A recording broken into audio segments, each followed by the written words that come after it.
ఒక వచనాన్ని చదువుకొని కొద్ది నిమిషాలు దేవుని వాక్యాన్ని ధ్యానం చేసుకుందామండి. 107వ కీర్తన ఒకసారి తీసి అక్కడ ఒక వచనాన్ని మనం చదువుకుందాం. 107వ కీర్తన.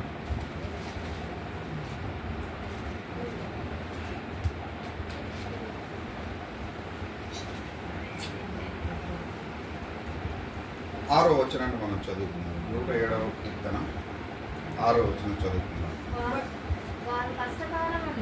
వారు కష్టకాలమందు యెహోవాకు మొరపెట్టిరి,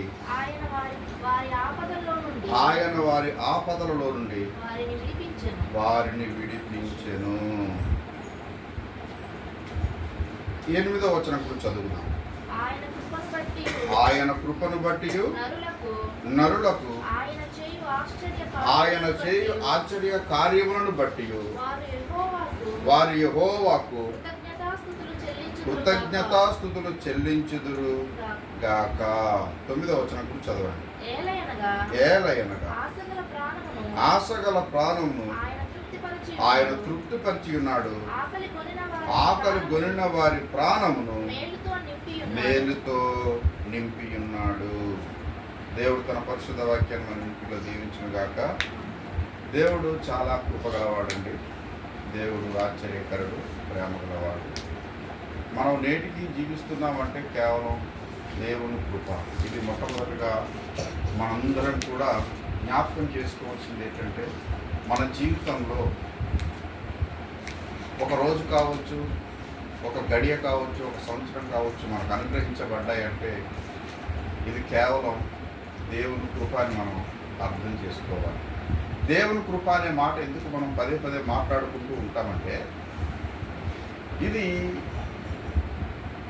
దేవుని కృప అనేది లేకపోతే, అంటే దేవుని కృపకు ఎందుకు మనం మాట్లాడుకుంటున్నామంటే, మనం ఏంటో మనకు తెలుసు. మనం బలహీనమని ఆయనకు తెలుసు. మనం అనేక సార్లు ఆయనకు తిరుగుబాటు చేసిన హృదయం కలిగి ఉన్నామని కూడా ఆయనకు తెలుసు. ఆయన మనల్ని ప్రేమించి మరొక సమయాన్ని మనకు దయాకిరీటంగా అనుగ్రహిస్తూ వస్తున్నారు. ఇక్కడ మనం చదవబడిన లేఖనాలని కనుక జాగ్రత్తగా పరిశీలన చేస్తే, ఇశ్రాయేలు ప్రజలు ఐగుప్తు నుంచి కానానుకు వెళుతూ ఉన్నప్పుడు దేవుడు చేసిన కార్యాల గురించి అక్కడ రాయబడ్డాయి.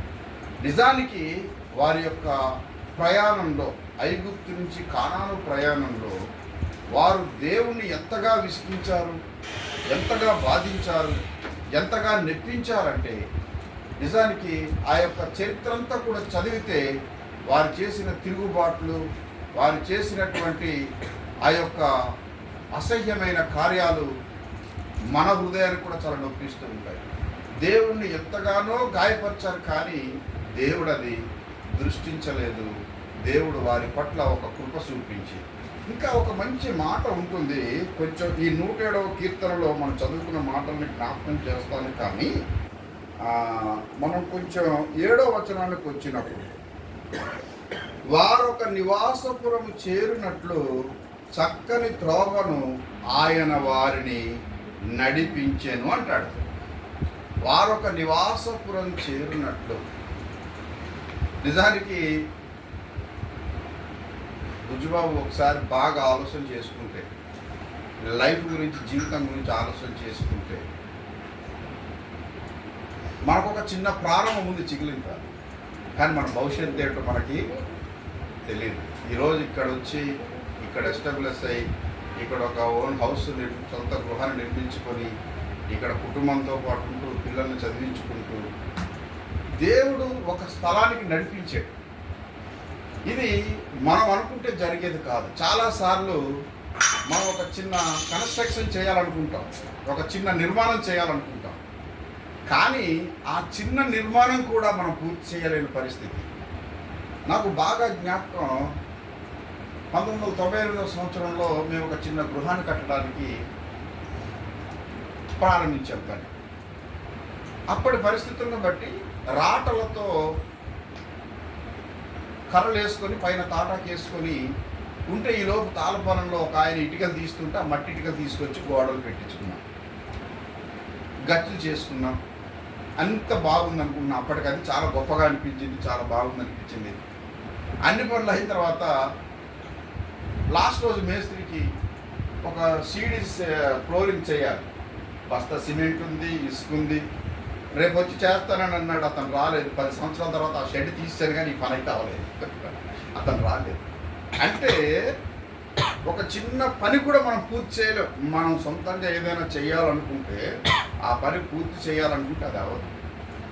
దేవుడు మనల్ని సరైన మార్గంలో నడిపించకపోతే మనందరం కూడా చాలాసార్లు మోసపోతుంటాం. ఎందుకంటే మనం నమ్ముతాం, ఎవరైనా మాట్లాడినా నమ్ముతాం. నాకు చిన్నతనంలో చైల్డ్హుడ్ ఫ్రెండ్ ఒక ఆయన ఉన్నాడు, నాతో పాటు చదువుకున్నవాడు. అతనికి ఉపాధ్యాయుడు. ఒక మెసేజ్ ఆయనకు వచ్చింది, సంవత్సరంలో నువ్వు కట్టిన డబ్బులకు రెట్టింపాలి. సంవత్సరాలలో 18 నెలలకి నువ్వు ఎంత డబ్బు కడితే అంత డబ్బు రెట్టింపు. అంటే ఎవరైనా పోనీ 50,000 లక్ష రూపాయలు, పోనీ 5 లక్షలు ఇది అనుకుంది. ఆడ అకౌంట్లో 70 లక్షలు ఉంటే 70 లక్షలు కూడా వేసేసాడు. ఆ తర్వాత పిల్లి బొమ్మ పెట్టాడట వాడు.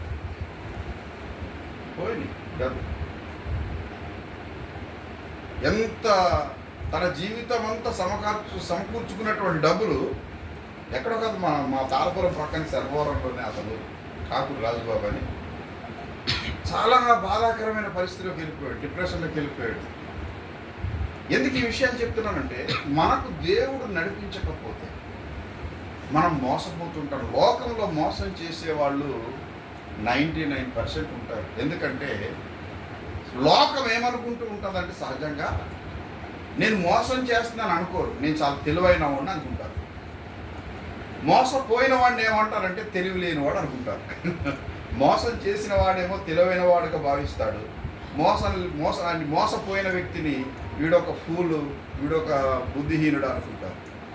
సో ఇది చాలా ప్రమాదకరమైన పరిస్థితులు. అందుకే మనము ప్రతిరోజు దేవుని మీద ఆధారపడటం అనేది చాలా ప్రాముఖ్యం. ఎందుకంటే దేవుడు తన ఆలోచనతో మనల్ని నడిపిస్తే మనం ఒక గమ్యానికి చేరగలం.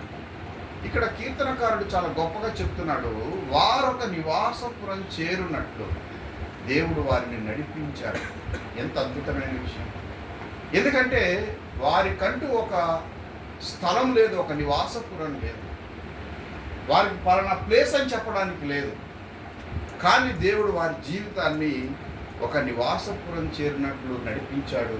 వారి జీవితాల్లో దేవుడు అద్భుతాలు చేశాడు. అలాగే వీరి జీవితాల్లో కూడా దేవుడు శూన్యంలో సృష్టిని కలగజేశాను అని దేవుడి వాక్యాన్ని మనం చదువుతాం. కానీ ఒక్కసారిగా వీళ్ళు జాగ్రత్తగా ఆలోచన చేసుకుంటే వీళ్ళ జీవితంలో ఒక శూన్యంలో సృష్టిని కలగజేసినట్లు వీరి జీవితంలో దేవుడు ఒక నూతన కార్యాలను చేసి మేలుతో ఆయన తృప్తిపరిచి ఉన్నాడు అనే అంశాన్ని జ్ఞాపకం చేసుకోవాల్సినటువంటి వాళ్ళంగా ఉన్నాం. మరి దేవుడు చేసిన కార్యాలను బట్టి, దేవుడు చేసిన మేలులను బట్టి మనం ఏం చేయాలయ్యా అంటే, మనం కృతజ్ఞత కూడికలో మనం మాట్లాడుకున్నాం, ఆయన్ని కీర్తిస్తూ ఆరాధిస్తూ ఆయనకు మనం లోపడాలి. ఇక్కడ కిందన ఏం చెప్తాడంటే, వీళ్ళ జీవితాలు ఇన్ని మేలులు చేశారు కదా, దేవుడు ఇన్ని అద్భుతాలు చేశాడు కదా, ఇన్ని గొప్ప కార్యాలు చేశాడు కదా, ఇన్ని గొప్ప కార్యాలు, ఇన్ని యొక్క అద్భుత కార్యాలు చేసినప్పటికీ కూడా ఒక సందర్భంలో చెప్తున్నాడు. 107వ కీర్తన 10వ వచనంలో చూస్తే చూడండి, 9వ వచనంలో ఏమన్నాడంటే, ఏలయనగా ఆశగల ప్రాణమును ఆయన తృప్తిపరిచి ఉన్నాడు, ఆకలి కొనిన వారి ప్రాణమును మేలుతో నింపి ఉన్నాడు అని చెప్పి, దేవుని ఆజ్ఞలకు లోబడక మహోన్నతుని తీర్మానమును తృణీకరించినందున బాధ చేతను ఇనుప కట్ల చేతను బంధింపబడిన వారై చీకటిలోను మరణాంధకారములోను నివాసము చేయు వారి హృదయమును ఆయన ఆయాసము చేత కృంగజేసెను, వారు కూలి ఉండగా సహాయుడు లేకపోయాను అంటున్నాడు. అంటే ఇక్కడ దేవుడు మనకు చేసిన మేలుకు ప్రతిగా మనం చేయవలసింది ఏంటంటే దేవుని ఆజ్ఞలకు లోబడటం. ఇది చాలా ప్రాముఖ్యం. దేవుని ఆజ్ఞలు ఏంటి చెప్పండి అమ్మా, మాట్లాడాలి, మాకు సంబంధం లేదు అన్నట్టు ఉంటే కుదరదు. దేవుని ఆజ్ఞలు అంటే ఏంటి? భోజనం వండటం, చెప్పండి ఏంటో. ఎందుకంటే నాకు ఇది పెట్టాడు, ఇది పెడితే నాకు మీరు చెప్పే సరిగిన గట్టిగా మాట్లాడండి. దేవుని ఆజ్ఞలు అంటే ఏంటి చెప్పండి. పక్కన లాక్కోవడం, గట్టిగా మాట్లాడండి, నాకు ఇప్పించట్లేదు. దేవుని ఆజ్ఞలేంటి? మరి యేసుప్రభు చెప్పిన ఆజ్ఞలేంటి? తండ్రోయ్, యేసుప్రభు ఆజ్ఞలు చెప్పారు కదా. నేను మీకు క్రొత్త ఆజ్ఞ ఇచ్చుచున్నాను అన్నాడు. క్రొత్త ఆజ్ఞ ఏంటి?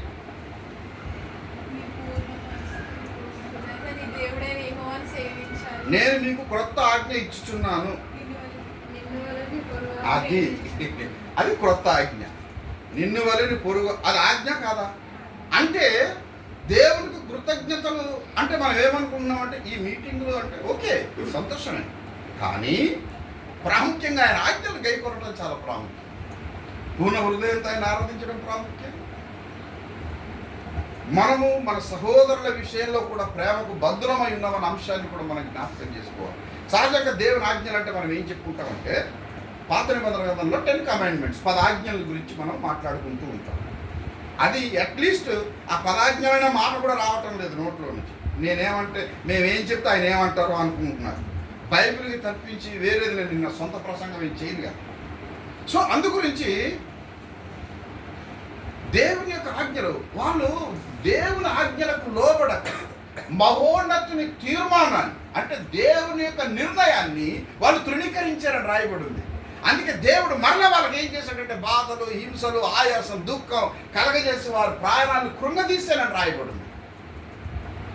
దేవుడు మన జీవితంలో చేసిన మేలుకి మనం చేయవలసిన పని ఏంటంటే కొన్నిసార్లు మనం కొందరిని అంగీకరించడం కష్టమైన, కొన్ని మన హృదయంలో చేర్చుకోవడం కష్టమైన, మనం దేవుని పిల్లల కనుక దేవుని చిత్తానికే లోపడాలి తప్ప మనుషుల నిర్ణయాలకు కాదు, మనుషుల ఆలోచనలకు కాదు. ఎందుకంటే దేవుని యొక్క వాక్యంలో 43వ అధ్యాయం యెషయా గ్రంథం 21వ వచనంలో నేను నిర్మించిన నా జనులు నా స్తోత్రములను ప్రచురము చేయుదురు. దేవుడు నిర్మించుకున్న ప్రజలు చేయవలసిన పని దేవుని యొక్క మహిమను కనపరచవలసిన వారుగా ఉన్నారు.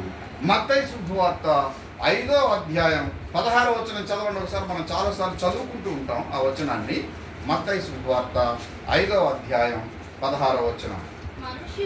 మనుష్యులు మీ సత్క్రియలను చూచి పరలోకమందున్న మీ తండ్రిని మహిమపరచునట్లు వారి ఎదుట మీ వెలుగును ప్రకాశింపనీయుడే. మన జీవితంలో దేవుడు మేలులు చేసినప్పుడు, ఉపకారాలు చేసినప్పుడు, ఆశీర్వదించినప్పుడు, దీవించినప్పుడు మనం చేయవలసిన పని ఏంటంటే మనుష్యులు మనం చేసే సత్క్రియలను బట్టి పరలోకమందున తండ్రిని మహిమపరిచినట్లు వారి ఎదుట ఈ వెలుగును మీరు ప్రకాశింపనివ్వండి అంటాడు. నేను మీకు ఒకటి జ్ఞాపకం చేస్తాను. నేను ఇప్పుడు ఆ యొక్క చరిత్ర అంతటి నేను ఇప్పుడు విశదీకరించి చెప్పను, కానీ యోసేపు మనందరికీ తెలుసు కదా. బైబిల్లో యోసేపు మనందరికీ తెలుసు.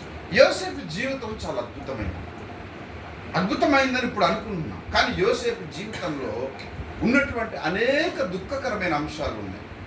అన్నలు అతన్ని గాయపరిచారు. సామెత గ్రంథంలో, ఈ కీర్తన గ్రంథంలో రాస్తారు, ఇనుము అతని శరీరంలో నొప్పించని రాయబడింది. ఇనుప సంఖ్యలతో బంధించి మరి కొట్టారు అతను. అన్నదమ్ములే నీరు లేని ఒక బావిలో అతన్ని తోసేశారు. అటు తర్వాత అక్కడి నుంచి తీసి ఒక ఇస్మాయేలీడికి అమ్మేశారు. అక్కడి నుంచి ఆ ఇస్మాయేలీడి వెళ్ళి పోతిఫర్ అనే ఒక సైన్యాధిపతికి అమ్మేశాడు. ఆ యొక్క పోతిఫర్ ఇంట్లో అతడు నివసిస్తూ ఉంటుండగా పోతిఫర్ భార్య అతన్ని అవమానపరిచి చేయని నేరాన్ని మోపి జైల్లో వేయించేసింది. ఇవన్నీ కూడా జీవిత సత్యాలు. ఇవన్నీ అయిపోయిన తర్వాత రాజుగారికి కల వచ్చింది. ఆ కలభావాలు ఇవన్నీ కూడా ఇతను చెప్పాడు. తర్వాత ఆ దేశానికి ప్రధానమంత్రి అయ్యాడు. అటు తర్వాత ఆ దేశంలో భయంకరమైన ప్రపంచమంతా కరువు వచ్చింది. అప్పుడు తల్లిదండ్రులకు కబురు పెట్టాడు. ఆ తల్లిదండ్రులు అప్పుడు బయలుదేరి యాకోబు ఏం చేశాడంటే తన ఆ యొక్క కుమారులను చూసి, మీరు ఎందుకు ఒకరు చూసుకుంటున్నారు, ఐగుప్తులో ధాన్యం ఉన్నదని తెలిసింది, మీరు బయలుదేరి వెళ్ళి ఆ ధాన్యాన్ని పట్టుకోరండి అని చెప్పి యాకోబు తన పిల్లల్ని పంపించినప్పుడు ఆ దేశానికి అధిపతిగా ఉన్నవాడు యోసేపు. అన్నలకు తెలియదు ఇతడు యోసేపు అని. అతడు చిన్న పిల్లవాడుగా ఒక 16 సంవత్సరాలు 15 సంవత్సరాల వయసులో అమ్మివేయబడ్డాడు. అటు తర్వాత పెద్దవాడు అయ్యాడు, పెళ్లి చేసుకున్నాడు. ఇప్పుడు అన్నలు అతని దగ్గరికి వెళ్ళి ఆ ధాన్యం కొనుక్కోవడానికి వెళ్ళినప్పుడు ఇతను నా అన్నలని చెప్పి యోసేపు గమనించి వారిని కాసేపు ఆఫ్ చేసి వారితో మాట్లాడుతూ చివరికి వారికి తెలియచేశాడు, యోసేపు ఇక్కడ బ్రతుకున్నాడని తెలియచేయండి, ఈ దేశానికి ప్రధానమంత్రిగా, ఇదిగో యొక్క ఫరో ఇంటికి మరి ప్రభువుగా, ఫరోకి తండ్రిగా ఉన్నాడన్న విషయం చెప్పండి, దేశానికి అధిపతిగా ఉన్నాడన్న విషయాన్ని యాకోబుకి తెలియజేసి యాకోబుకి ఇక్కడ తీసుకోరండి అని చెప్తా. నేను ఏమంటాడంటే, ఇంకా కరువున్న సంవత్సరాలు 5 ఉన్నాయి, నేను మిమ్మల్ని మీ పిల్లల్ని పోషిస్తాను.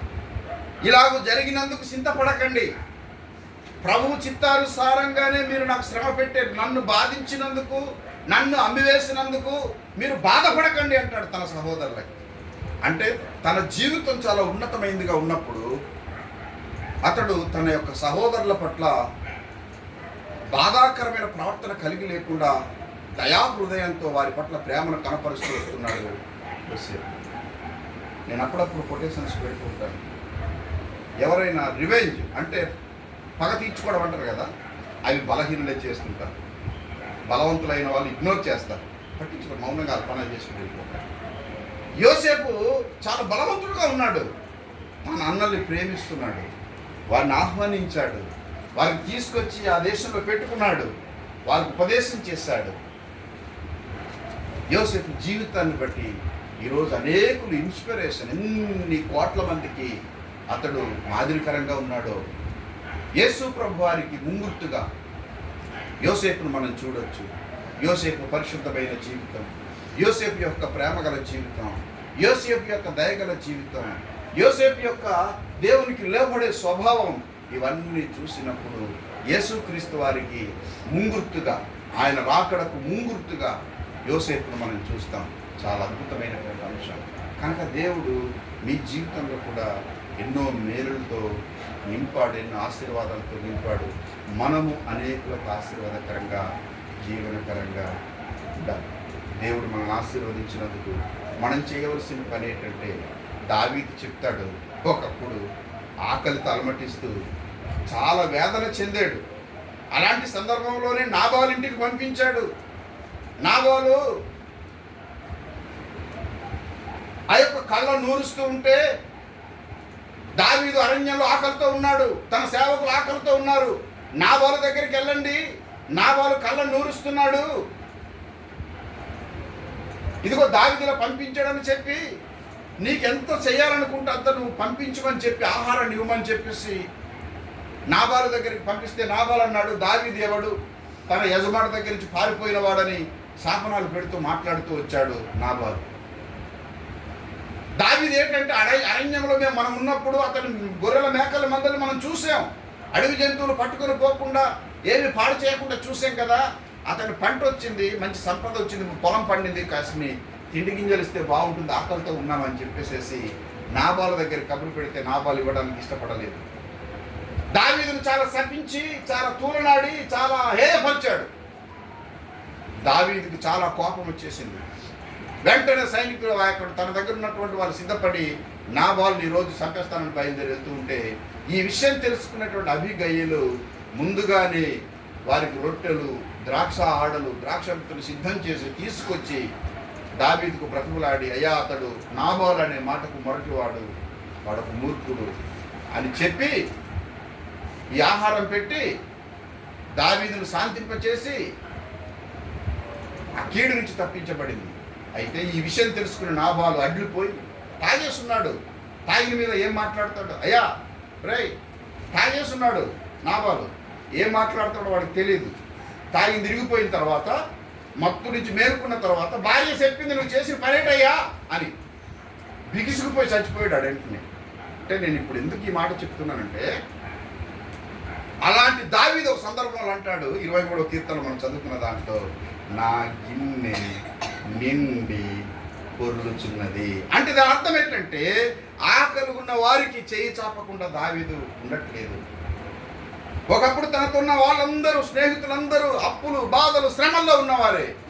కానీ దావీదును దేవుడు హెచ్చించిన తర్వాత వారందరూ అన్ని విషయాల్లో స్థిరపడేలాగా వారందరికీ కూడా బాధ్యతలు చెప్పాడు. వారందరికీ మంచి ఆర్థిక సహకారం ఇచ్చాడు. వారందరినీ బలోపేతం చేసుకున్నాడు. ఒక కుటుంబంలో దేవుడు ఒక వ్యక్తిని దీవించాడంటే ఆ వ్యక్తి కోసం కాదు, ఆ కుటుంబం కోసం, ఆ వ్యవస్థ కోసం అనే విషయాన్ని యోసేపు జీవితం మనకు చాలా మాదిరి చూపిస్తుంది. బైబిల్లో చెప్పుకోవాలంటే ఎన్నో గొప్ప అద్భుతమైనటువంటి సన్నివేశాలు ఉన్నాయి. చాలా ఆశ్చర్యకరంగా ఉంటాయి, చాలా గొప్పగా ఉంటాయి, చాలా దీవెనకరంగా ఉంటాయి. నెహెమ్యా గ్రంథం తెలుసు కదా మీ అందరికి. నెహెమ్యా పుస్తకం. నెహెమ్యా ఏం చేస్తుంటాడు? నెహెమ్యా గొర్రెలు కాస్తుంటాడా? ఏం చేస్తాడు? నెహెమ్యా పనేంటి? నెహెమ్యా ఒక రాజుగారి దగ్గర పానదాయకుడు. నెహెమ్యా ఒక రాజుగారి దగ్గర పానదాయకుడు అంటే ద్రాక్షరసం అందించేవాడు. ఒక గొప్ప పదవిలో ఉన్నవాడు. ద్రాక్షరసం అందించేవాడు అంటే పనివాడని కాదు అక్కడ. అతను డాక్టర్, ఒక వైద్యుడు లాంటి వాడు. ఇతడు రాజుగారు తినే ఆహారాన్ని ఇతడు ముందుగా తిని అప్పుడు రాజుగారికి పెట్టాలంటే ఎవరైనా విషం పెట్టి చంపేస్తారేమో, చాలా పెద్ద పొజిషన్లో ఉన్నాడు. యెరూషలేము గోడలు కాలిపోయని నెహెమ్యాకు కబురు వచ్చినప్పుడు నెహెమ్యా గ్రంథం 1:4 చదువుకుంటే నెహెమ్యా ఏడుస్తూ కన్నీరు కారుస్తూ ఉపవాసముని ప్రార్థన చేస్తాడు. అటు తర్వాత రాజుగారి దగ్గరికి తన ఉద్యోగ పనిలోకి వెళ్ళిన తర్వాత నీకు వ్యాధి లేదు కదా, నువ్వు నీరసంగా ఉన్నావెందుకు అని అడిగినప్పుడు, అయ్యా నా మందిరంలో యెరూషలేములో ప్రాకారాలు కాలిపోయి ఉంటే నేను ఎలా సంతోషంగా ఉండగలనయ్యా అని చెప్పి రాజుగారు తన్నప్పుడు రాజు అంటున్నాడు, అయితే నీతో ఎవరైతే వస్తారో ఆ ప్రజలందరినీ కూడా ఇస్రాయేల్ వారందరూ కూడా అప్పుడు మరి చెరలో ఉన్నారు, వారందరినీ తీసుకొని వెళ్ళి నువ్వు మరలా ఆ ప్రాకారాలు నిర్మించుకొని నీ పని ముగించుకొని రమ్మన్నప్పుడు 12 సంవత్సరాలు సెలవు ఇచ్చాడు రాజుగారు. ఉద్యోగం ఉంది, 12 సంవత్సరాలు. అక్కడ ఏం చెప్తాడంటే ఈ మందిరం పని యొక్క ప్రాకారాలు కట్టడానికి 12 సంవత్సరాలు వ్యవధి పట్టింది. సుమారు 14 సంవత్సరాలు అతడు ఆ పనిలో ఉన్నారు. ఈ 12 సంవత్సరాలు తనతో ఉన్నటువంటి వారందరికీ, తన స్నేహితులకి భోజనం అంతా కూడా తన అకౌంట్ నుంచే ఖర్చు అయింది. ప్రతిరోజు అక్కడ రాస్తాడు లిస్టు, ఇన్ని కోళ్ళు, ఇన్ని ఎద్దులు, ఇన్ని మేకలు, ఇన్ని గొర్రెలు, ఈ ఆహారం ఖర్చు అంతా కూడా నా దగ్గర నుంచే, నేను మందిరం నిధిలో నుంచి తీసుకోకూడదు. ఒక అధికారి మందిరం నిధిలో నుంచి తీసుకోవచ్చు కానీ నేను తీసుకోలేదు. ఇది ఇలాగ ఖర్చు చేసి దేవుడు ఎందుకు? దేవుడు హెచ్చించాడు, ఎక్కలేనంత ఎత్తైన కొండపైకి ఎక్కించాడు. ఒక ఉద్యోగస్తుడు అండి నెహెమ్యా. యోసేపు ఒక ఉద్యోగస్తుడు, దానియేలు ఒక ఉద్యోగస్తుడు. వాళ్ళు ఉద్యోగాలు చేసుకుంటే దేవుని కొరకు గొప్పగా జీవించారు. ఉద్యోగాలు మన బడాయి కోసం కాదు దేవుడు ఇచ్చింది, దేవుని గణపరచడానికి. ఇది మనం మర్చిపోకూడదు. మనం ఏం చేస్తున్నాం దేవుని కొరకు ఒకసారి ఆలోచించుకోవాలి. దేవునికి కృతజ్ఞతలు చెల్లించడం అంటే, దేవుణ్ణి గణపరచడం అంటే మన జీవితంలో మన మొదటి ప్రాధాన్యత ప్రభువుకి అయి ఉండాలి. దేవుని కార్యాల కోసం మనం వెనకంజ వేసేవాళ్ళంగా ఉండకూడదు. అందుగురించి ఇలాగ మనం చెప్పుకుంటే అనేక అద్భుతమైనటువంటి అంశాలు ఉన్నాయి. కనుక దేవుడు ఈ చిన్న జీవితాన్ని ఎంతో గొప్పగా తీర్చిదిద్దుతూ వచ్చారు. ఇంతటితో దావీదుని దేవుడు చాలా గొప్పగా దీవించాడు. కానీ దావీదు ఇల్లు కట్టుకున్నాడు కానీ మందిరం కట్టలేదు. మందిరం కట్టాలనుకున్నాడు, దానికి కావాల్సినంత సంపాదించాడు కానీ దేవుడు అనుమతి ఇవ్వలేదు. కానీ మందిరం సొలొమోను కట్టాడు. ఆ జ్ఞానం దేవుడు సొలొమోనుకి ఇచ్చాడు. అయితే ఆ మందిరం ఎలా కట్టాలో దావీదుకే దేవుడు చేయి పట్టి గీత గీయించాడు, దాని యొక్క రూపంతా కూడా. నేను చెప్పేది ఏంటంటే సొలొమోను తర్వాత తన బిడ్డలు భక్తిని చేయలేకపోయారు. ఎందుకంటే సొలొమోను స్థిరుడుగా నిలబడలేకపోయాడు. దావీదు కంటే సొలొమోను చాలా జ్ఞానవంతుడు ఉన్నాడు, గొప్ప చదువురుగా ఉన్నాడు. దావీదు చదువుకోలేదు, సొలొమోను చాలా బాగా చదువుకున్నాడు. కానీ అతని చదువు సంపూర్ణంగా దేవుని మీద ఆధారపడేలా జీవించేలాగా చేయలేదు. అయ్యా, మన చదువు దేవునికి దూరం చేయకూడదు. ఇప్పుడు అవి పీజీ చదువుతున్నాడు, రేపు పిహెచ్డీ చేయొచ్చు, లేకపోతే ఇంకా పోస్ట్ గ్రాడ్యుయేట్ పిహెచ్డీ చేయొచ్చు, లేకపోతే మంచి పొజిషన్లోకి వెళ్ళొచ్చు. మన జ్ఞానం దేవుడి నుంచి దూరం చేయకూడదు. సొలొమోను జీవితంలో జరిగిన పొరపాటు అదే. సొలొమోనుకు చాలా జ్ఞానం ఉంది కానీ క్రమశిక్షణ లేదు. చాలామందికి నాలెడ్జ్ ఉంటుంది, డిసిప్లైన్ ఉండదు. సొలొమోనుకి డిసిప్లైన్ లేకుండా పోయింది. అందుకోసమే తన జీవితం అస్తవ్యస్తం అయిపోయింది, సమాధానం లేకుండా అయిపోయింది. సొలొమోను తర్వాత సొలొమోను కుమారుడైనటువంటి రెహబాము రాజుగా ఉన్నాడు. రెహబాము తక్కువ టైంలోనే రాజ్యాన్ని చీలిపోయేలాగా, రాజ్యం విడిపోయేలాగా, ఆ యొక్క రాజరిక వ్యవస్థ అంతా కూడా చిందరవందర అయిపోయేలాగా చేసేసాడు. ఎందుకంటే దేవుని యందు భయభక్తులు కలిగి లేని కారణం. కనుక మన కుటుంబ వ్యవస్థ చాలా ప్రాముఖ్యం. తల్లిదండ్రులు చేసే భక్తి పిల్లలకు కూడా ఖచ్చితంగా నేర్పించవలసినటువంటి అవసరత ఎంతైనా ఉంది. ఎంతైనా జీవం లేని వాటికి ఆరాధన చేసుకున్న వాళ్ళే బిడ్డలకు ఎంతో సాధన చేసి నేర్పించే ప్రయత్నం చేస్తున్నారు. జీవం కలిగినటువంటి దేవుని ఎరిగాము, మనం దేవుని సత్యాన్ని తెలుసుకున్నాం, దేవుని నీతిని తెలుసుకున్నాం, దేవుని పరిశుద్ధతను తెలుసుకున్నాం. అవి ఖచ్చితంగా మన బిడ్డలకు నేర్పించవలసినటువంటి అవసరత ఎంతైనా సరే ఉంది.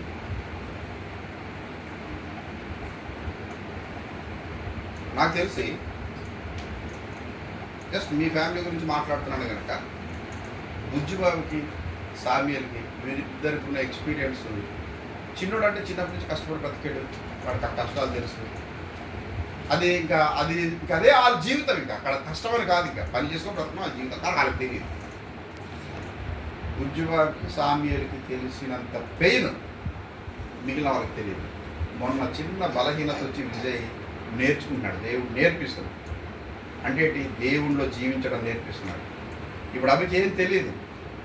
వాళ్ళ తల్లిదండ్రులు ప్రార్థనకు వస్తున్నారు కనుక ప్రార్థనకు వస్తున్నాడు, ప్రార్థనలో కూర్చుంటున్నాడు. కానీ దేవుణ్ణి పర్సనల్గా తెలుసుకోవటం చాలా చాలా ప్రాముఖ్యం. దేవుణ్ణి ఎలా తెలుసుకోగలుగుతాం? అందుకని దేవుడు మనకు కొన్ని ఎక్స్పీరియన్సెస్ ఇస్తుంటాడు.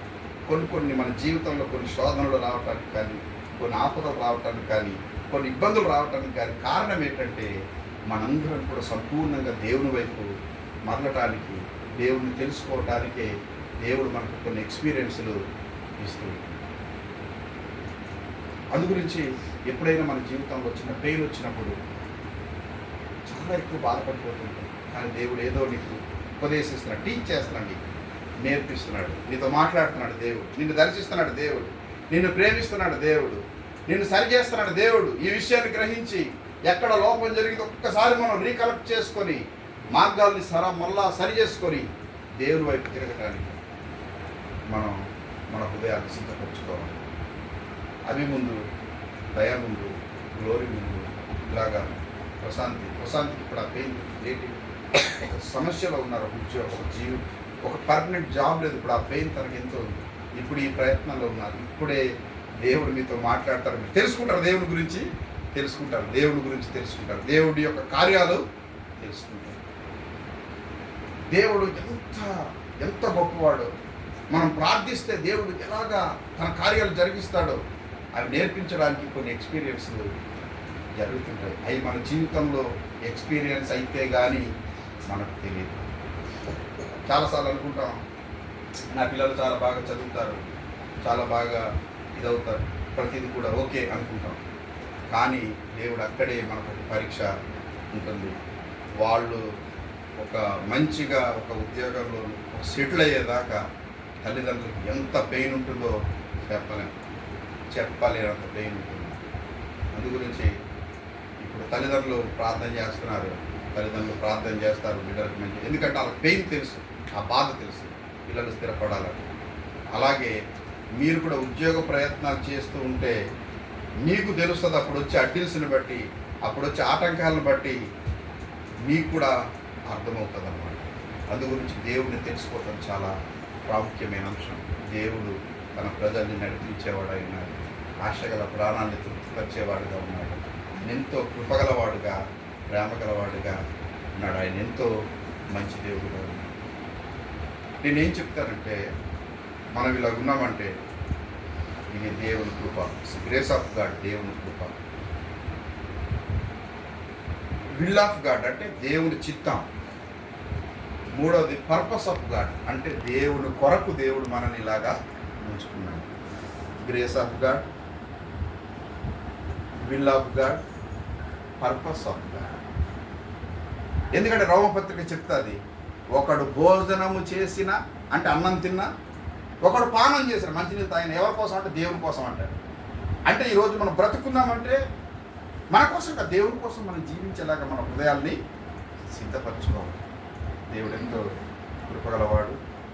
మరి బుజ్జిబాబు సరిగా చదువుకోలేదు, కొద్దిగా చదువుకున్నాడు. ఉద్యోగం వచ్చిన తర్వాత డిగ్రీ చదువుకున్నాడు, కానీ ఇంటర్మీడియట్ వరకు చదువుకోగలిగాడు. పిల్లల్ని ఇప్పుడు మంచిగా చదివించుకోవడానికి దేవుడు సహాయం చేశాడు, వనరులు ఇచ్చాడు. కానీ బిడ్డలు దేవుని మార్గంలో నడిచి దేవుని మార్గంలో జీవిస్తే దేవుడు ఇంకా ఉన్నతమైన స్థితికి దేవుడు నడిపిస్తాడు. అందు గురించి అభికి కూడా ఈ సందర్భంలో మన సంవత్సరం అంతా కూడా కాచి కాపాడి మరొక సంవత్సరాన్ని దేవుడు దయాకిరీటంగా అనుగ్రహించాడు. దేవుడిచ్చిన ఈ గొప్ప కృపను బట్టి ఒక చిన్న బలహీనత, ఒక చిన్న సమస్య మనల్ని ఎంతో బాధిస్తుంటుంది, అది ఎంతో కఠినంగా ఉంటుంది. దేవుడు ఈ సంవత్సరం అంతా కూడా కాచి కాపాడి ఇక్కడ దాకా చదువుకోవడానికి చాలామందికి ఉద్యోగాలు ఉన్నాయి, చాలామంది పిల్లలు చదువులు లేవు. మరి 10th అయిన తర్వాత మానేసిన వాళ్ళు చాలామంది ఉన్నారు. తల్లిదండ్రులకి ఆదాయం లేక కాదు, డబ్బులుండి కూడా. మనకు డబ్బులు ఉన్నంత మాత్రాన మన పిల్లలు చదివేసుకుంటారు అనుకుంటే పొరపాటు, అది మన అజ్ఞానం. దేవుని కృప ఉన్నది కనుకే పిల్లలు ఇప్పుడు దాకా చదువుకోవడానికి దేవుడు మనసు ఇచ్చాడు. దేవుడు వారికి మంచి భవిష్యత్తు అనుగ్రహిస్తాడు. ఇప్పుడు ఎన్నో సంవత్సరం బాబు నీది? నీకే డౌట్ అవుతుందా? 22 వెళ్ళి 23. ఓకే, మరి ఇన్ని సంవత్సరాలు దేవుడు కాచి ఆ డౌట్గా చూస్తున్నాడు. నేను ఇప్పుడు పుట్టాను అని చూస్తున్నాడు, వాళ్ళ అమ్మకేం చూస్తున్నాడు. దేవుడు కృపగలవాడు, దేవుడు ప్రేమ గలవాడు. దేవుడి మీద ఆధారపడడం నేర్చుకోండి, దేవుడి మీద ఆనుకోవడం నేర్చుకోండి. దేవుడు మేలు చేస్తాడు, ఉపకారం చేస్తాడు, దేవుడు కృప చూపుతాడు. మరి ఇలాంటి సంవత్సరాలు అనేక నీ జీవితంలో దేవుడు అనుగ్రహిస్తాడు. దేవుని మార్గంలో నడవటానికి దేవుని కృష్ణుడిగా జీవిస్తే, దేవుని వాక్యంలో ఒక వ్యక్తిని గురించి ఒక మాట రాయబడి ఉంటుంది, చాలా గొప్పగా ఉంటుంది. అతడు పుట్టుట వలన అనేకులు సంతోషించారనే మాట ఉంటుంది. ఒక వ్యక్తి పుట్టడం వల్ల అనేకులు సంతోషించారు. అతని పేరేంటో తెలుసా? పాస్టర్ గారు అమ్మాయి చెప్పు, యోహాన్ గారు. అతడు పుట్టుట వలన అనేకులు సంతోషించిరని రాయబడి. అంటే ఒక వ్యక్తి జననం అనేకులకి ఆశీర్వాదకరంగా, దీవనకరంగా, మేలుకరంగా ఉండాలి. అతడు పెరిగి పెద్దవాడైనప్పుడు, యోహాను గారు పెరిగి పెద్దవాడైనప్పుడు అనేకులకు నీతి మార్గంలో తిప్పాడు. ఇప్పుడు చిన్నపిల్లలుగా ఉన్నారు, చిన్నపిల్లలుగా ఉన్న మీరు కూడా, యవనస్తులుగా ఉన్న మీరు కూడా అనేక మందిని క్రీస్తు వైపు మళ్లించే వాళ్ళుగా ఉండాలి. మీరు దేవుని గురించి మీరు మాట్లాడుతుండాలి, దేవుని ప్రేమ గురించి మీరు మాట్లాడుతూ ఉండాలి.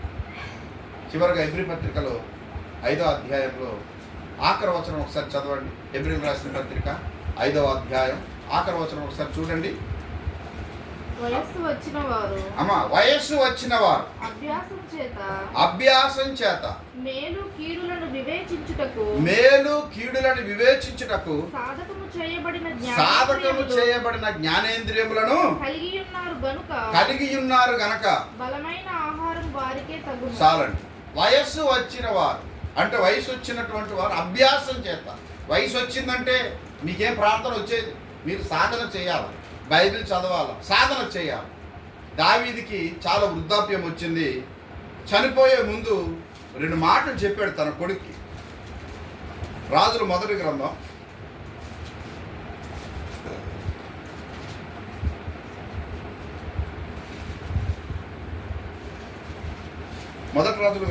2వ అధ్యాయం 1వ వచనం ఒకసారి చదవండి.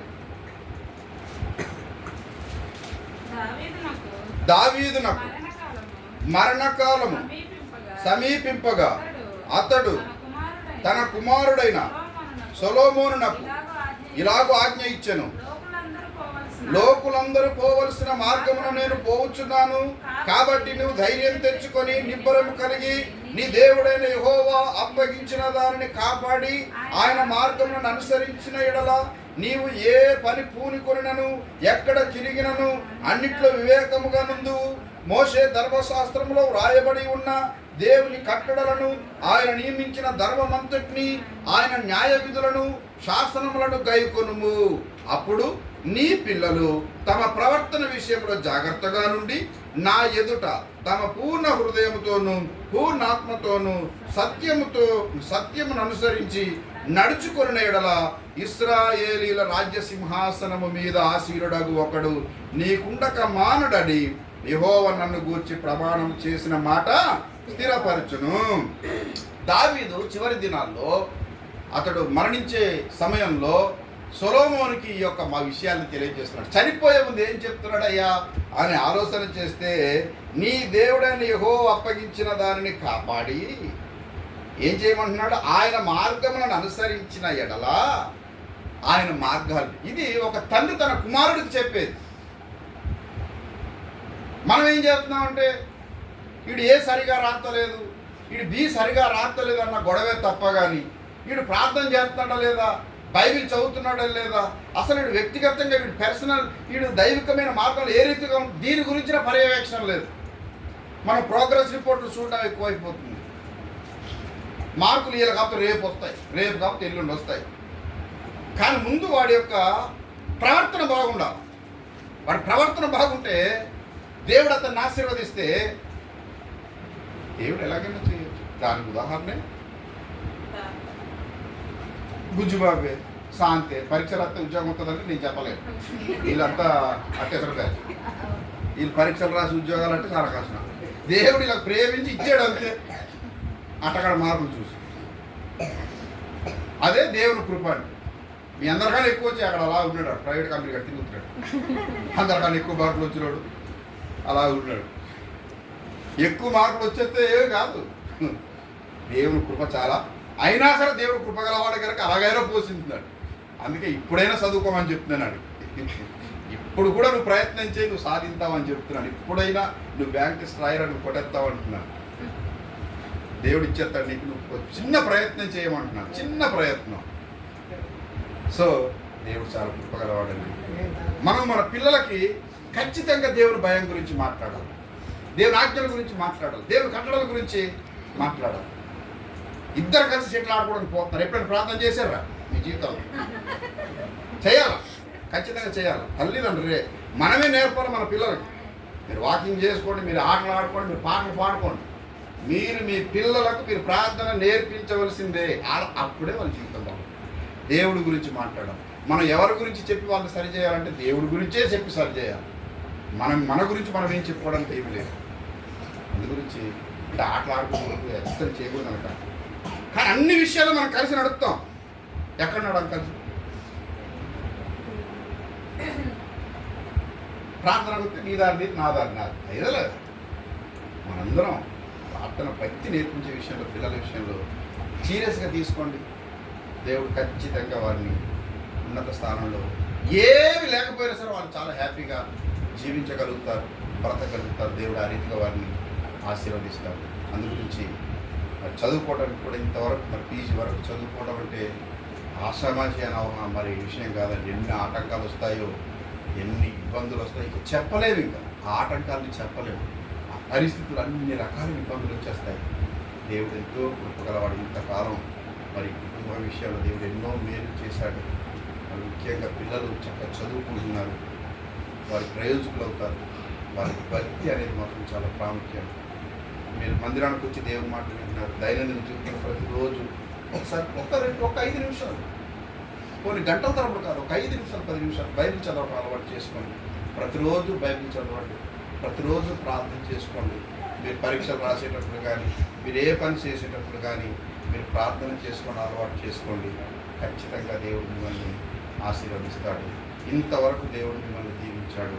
ముందున్న కాలం అంతట్లో కూడా దేవుడు మీ జీవితంలో మేలుతో నింపుతాడు. కానీ ఆయన కోరుకునేది ఏంటంటే ఆయన మార్గములను అనుసరించి ఆయన కట్టడలను గైపోవాలని కోరుకుంటున్నాడు.